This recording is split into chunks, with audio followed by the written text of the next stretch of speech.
cumar makaraan waa jufo ka dhalatay caloofi gaarshaan yabar caloofi waa rag qiyad badan oo gumaysi diid ah waana dad gebigood iska baalabaala ah oo iska calool furan saafi ah cuqdud aqoon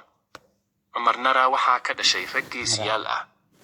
oo soo halgamay ilaa xilligii gumaysiga talyaanigii waxaa maqasheen fidna fooda looma firo faarax jiilaa ku fidnoobay waxaa sidaa loo yidhi waxaa hal maalin goob qure lagu gumaysi 7 wiil oo uu dhali adeer faarax jilo kadib markii dileen gaal talyasni ah oo u iijibiyey gabar ari la joogtay waxaana gaalkii dilay wiil ka mid ah qoyska reer faarax kadib dhammaan 8 qof oo abbe faarax ku jiro ayaa la soo xirtay waxayna iska diideen qofkii dilka geystay in ay sheegaan sidaas ayaana lagu dilay 8doodii cumar makaraan waa ruushka bashagi jecel waxaana ka dhashay rag sagaalyahana ah sida geesigii ku shahiiday ceelka kabaha rag oo ay rag mudulood ah ku soo duulaan si ay u qabsaday laakiin waxaa diiday oo dhaar ku mar in uu aqbalaynin arrinkaas daawud huni uuna ku shahiiday allaha ka aqbalee waxaana lagu guulaystay soo duulayaashii in laga saaray dooxadii kabaha rag carmaale oo yaaqbari weyne sannadii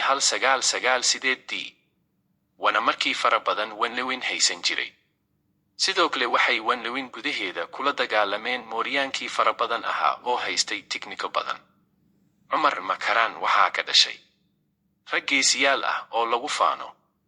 sida kabtan daawud cadde oo ahaa haliyey waxaana lagu xusuustaa dagaalkii leega ka dhacay oo ay al-shabaab cagta ku marin jireen ciidankii amisom daawud iyo cabdullaahi rase waxay soo badbaadiyeen gudoomiyihii degnada leego oo xilaas ahaa abuukar al-cadaale wasiir cumar dheere iyo 4 gaari oo cabdibilayaal ahaa daawud cadde oo cabdullaahi rase waxaa dagaalkaas la guddoonsiiyey bilad geesinimo waxaana loo dalacsiiyey kabtan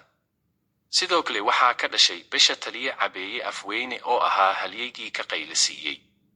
al-shabaab labada gobol ee shabeellada hoose iyo shabeellada dhexe cabeey afweyne wuxuu ahaa geesi aan marnaba qalbiyadeena ka bixi doonin waxaa kaloo ka dhashay cumar makaraan cilmi biroole oo gumaysigii talyaaniga kismayo kula dagaalamay jubbooyinka gaar ahaan kismayo nabadoon cismaan cabdi dhagacadey abaaduule nuur rooti waxayna degaan tulooyinka rase wargubay masaarole shawcaano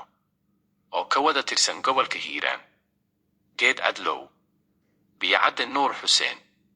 buula gololey buulaha barey oo hoos tago degmada jowhar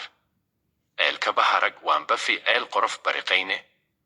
wanlawin iyo afgoye cumar makaraan allaha daayo waan ku faanaana waana raga lagu badbaado bari baaseedka